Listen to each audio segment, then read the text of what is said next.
Favorite photo, would Kimberly be shocked? Let's see about what happened. Why are you laughing? Because it's just funny. Browns, right? Here we go. Would Kimberly be shocked if Mike Tomlin has his first ever season finishing with a losing record? It pains me to say this, but I would not be shocked.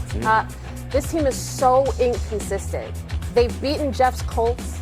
Wow. And yet, that was a stray for no reason. When you expect them to kind of close out and win the division, everything's open. Now the Ravens are ahead of them, so I don't know. I would not be shocked. I mean, perhaps it should just be said they're just not that good. As you watch them, it's the way it looks. And here's the next one. Let's talk about a guy who is that good. Would Kimberly be shocked if Myles Garrett breaks the sack record before Christmas? Really, I would not be shocked. He's a monster. This man sacked Lamar Jackson 4 times a couple weeks ago. And he sacked Geno Smith three of the 10 sacks that he had. He is on such an impressive tear, and it is a shame that Myles Garrett is being wasted another season in Cleveland. I know he's getting his money, but still. You'll be there this weekend to see it in person against San Francisco. And then finally tomorrow night, will you be shocked if Joe Burrow upsets the Ravens in his return? Hear me out. I would not be shocked. You know why? Because I see the AFC North more than any other division, and I have seen the Ravens and the Bengals go head-to-head. I've seen Joe Burrow and Lamar Jackson trade blows. Lamar Jackson has the toe injury, the knee, the hamstring that he's dealing with. The Ravens' offensive line, an issue. So as much as the Bengals, there's a lot of pressure on Joe Burrow to be back. The Ravens, they have some issues as well. I want to dive into that game, but first let's hear from Burrow. He talked yesterday, because you've heard it. There's so many people saying, why is he coming back? He's got all this history of injuries. He's got the toe. The team feels out of it. Here was Burrow yesterday on why he's coming back to the field despite the injury risk. I'm not going to ever go to somebody and say,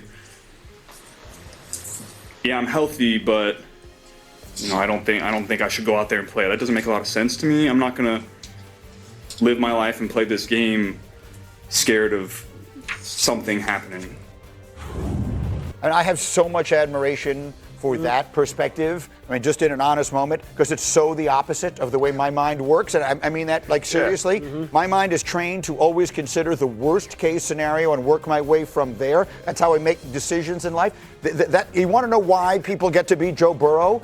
Is because he says, I'm not thinking that way. I'm thinking I'm going to go out there and I'm healthy now and I'm going to go beat these guys. And that's one of the ways you get to be Joe Burrow. I mean, Joe Burrow's a special player, but that's just football. Like, there's a sorting process from the time you're 8 to the time you get to the league. Right. No one's in the league like, I don't want to play. Right. I mean, play. There's not a soul in the NFL that's afraid of like contact or physicality or afraid of getting hurt. Like, you don't get there. At some point along the way, those guys are sorted out. So I like that Joe Burrow has this mindset, and as long as you're still in the race, they want to be competitive. However, if they're out of it, somebody else got to make that decision. It ain't up to you anymore, Joe. That's the only point that I would make about this. Look, ACL, PCL, meniscus, torn wrist ligament, surgery on a turf toe.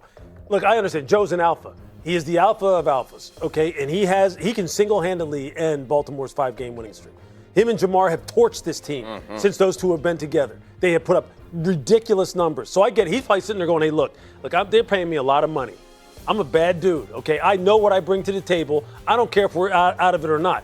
But as you said, if I was management right now and I was looking at that list of injuries and I'm sitting there thinking, what's the realistic possibilities of us making it in the postseason? I would have a long conversation with him about, Joe, I understand you want to play. I want you to play. I also want you to be our quarterback for another 5, 6, 10 years. Of course, he could get hurt at any point in time. It would be something that would be on my mind, though. But you're right. There is nothing but respect for this dude. Nothing. He has fought through everything behind an offensive line that is like Swiss cheese since he's been there. It's been awful. And he has continued to answer the bell.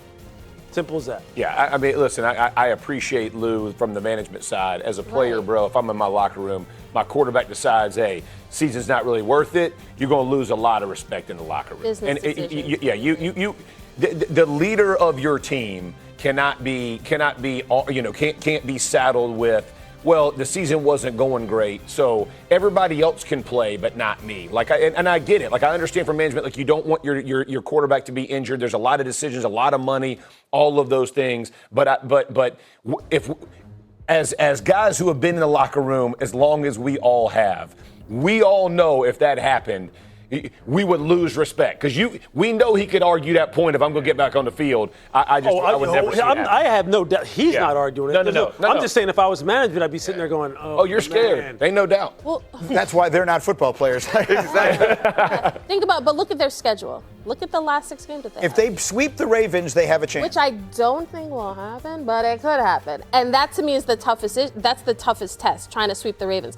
But it's not impossible for them to run the table. You watch the Ravens closely every single week. They haven't looked that good. The offense, something's not right with Lamar, right? Yeah, things don't seem right with Lamar.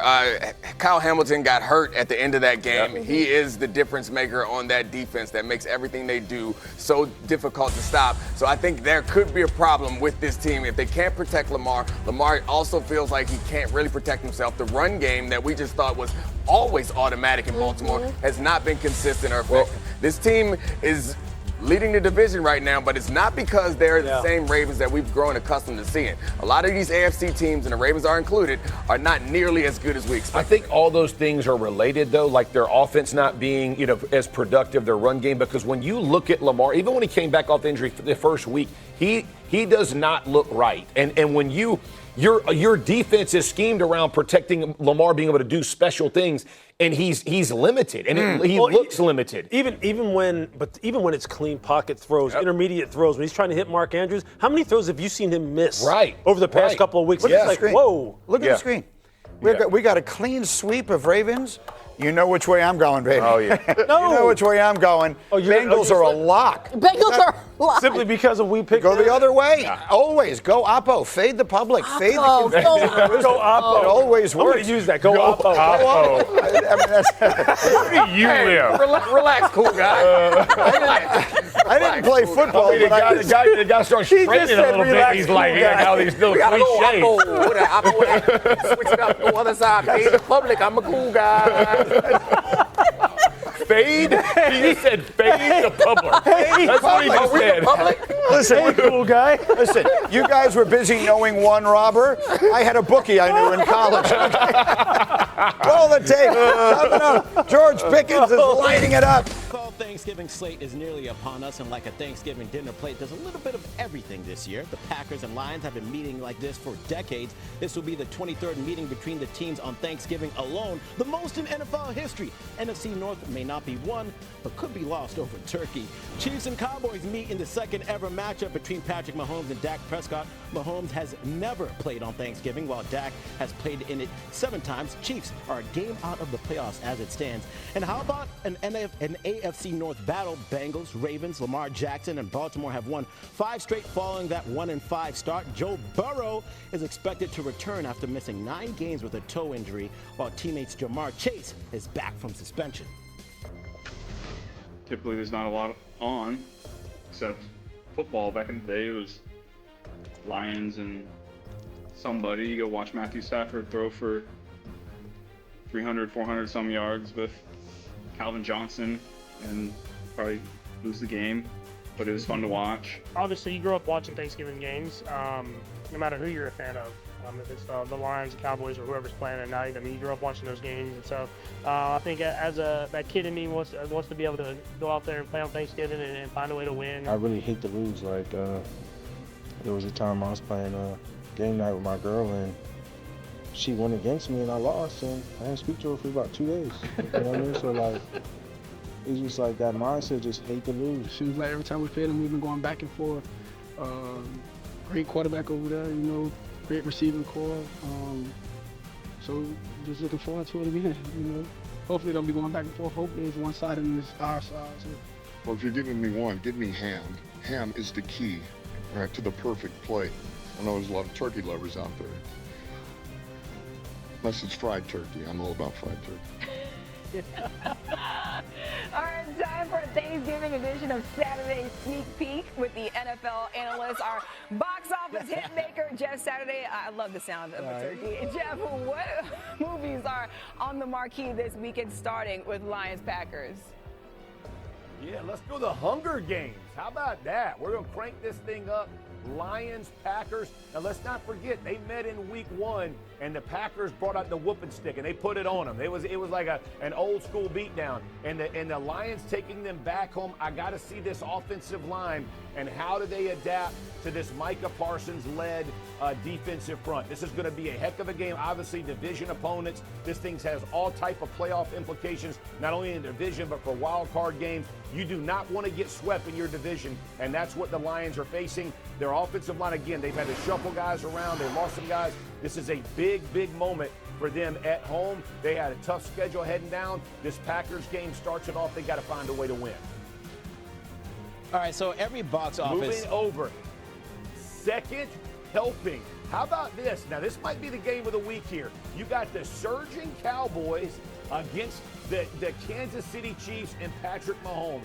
The Cowboys, they have everything in their favor. Pickens, CeeDee Lamb, Javonte Williams, and then you saw what the Chiefs did to the best offense in football, Indianapolis Colts. They completely shut them down. I love this matchup in totality. The big plays from Pickens, the Spags run defense on the back. Can the defensive line for the Kansas City Chiefs with Chris Jones get after this Dak Prescott lick? Because that's the only way to make changes. And then finally, the leftovers. Philly and Chicago. By the way, Chicago leading the NFC North, and it is making some headway with Ben Johnson, and the Eagles struggling up front. If you watch that Cowboys game, they shut down Saquon Barkley, made it a tough day, and even though they scored in the air, the Eagles, after about 2 or 3 minutes in the second quarter, didn't score again, had some self-inflicted wounds. That thing did not look good. Chicago likes to run the ball and be physical and then let Caleb Williams push the ball down the field. It's a heck of a matchup I'm fired up for. Yeah, we're fired up for every single one of these matchups, but just like every box office hit, it has its critics. So now joining us is Dominique Foxworth for Neek's Critique. So let's circle back to the second helping. That Chiefs-Cowboys matchup. Yeah, 2 thumbs up or 2 thumbs down? That Chiefs-Cowboys game is going to get 2 thumbs up for me for sure. It's a star-studded affair, and I'm really looking forward to watching those defenses try to take down those offenses. I'm not sure if it's possible. I know that some teams have had success against Mahomes by playing man coverage, but that's not what Eberflus and the Cowboys do very much. They want to be able to play zone and let that D-line eat, but you're going to have to slow down those receivers because Patrick Mahomes has struggled a little bit. If you can say Patrick Mahomes struggles against anything, so far this year, it's been against man coverage. So seeing if this defensive line and Quinnen Williams can get after Patrick Mahomes and slow them down some, but I think this is going to be a high-scoring game because there is no answer right now for the way George Pickens is playing. So we're locked in on defense in this big marquee matchup. Yeah, and listen, I think this as well. When you look at Patrick Mahomes, like he's not playing his best football. Like there's some things that you've seen. He's turned the ball over, which is completely opposite of who he's been. There's some shots that he's missed going down the field. And again, to Neek's point, you're going to have to attack this zone and push the ball down the field and let your playmakers make plays. It's going to be. It's not going to be another hunt. I know Pacheco's coming back, but I think it's going to be a tough day trying to run the rock against the Cowboys, which sounds crazy. But with the addition of Williams and Kenny Clark and now Overshown and Logan Wilson, it's much more difficult. It's going to be a great game to watch. Thank you, guys. We appreciate your time. Thank you. Problem. Fried turkey's the only way to go.